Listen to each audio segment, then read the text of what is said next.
ওয়ালাইকুম আসসালাম। কোথায় কোথায় রাজা বাবু? চুপ করে আছেন কেন চৌধুরী সাহেব?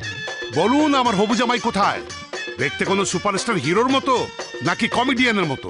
ভাইয়া উনি কি যাত্রা দলের বিবেক না গায়েন? নো, উনি তোমার মেজ ফুপা।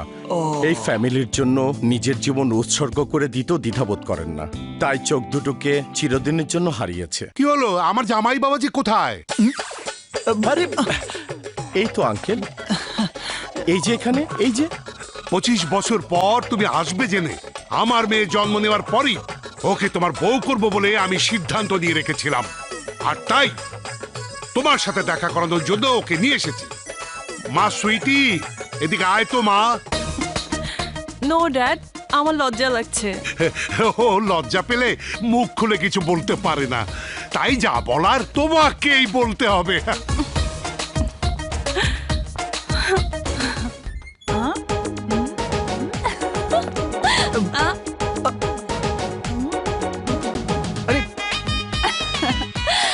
Happy birthday to you. What is this? This is reservation.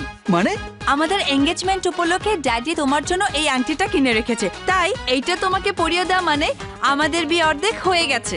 আচ্ছা,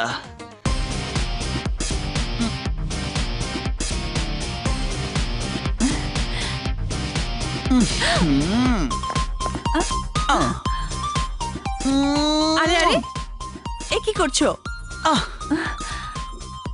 1/2% বিয়ে যখন হয়েই গেছে তখন তুমি আমার হাফ বউ, তাই হাফ আদরটা তোমাকে দিতে চাই।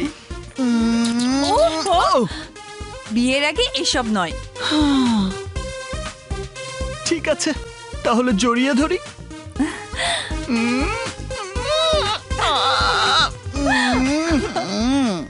Hello, hi my dear. Puri বাপরে, এ তো দেখছি সেই পাগড়িটার ভয়েস। এসো এসো না, আরে কই নিয়ে যাচ্ছ? একটু ঢোকো, যাও।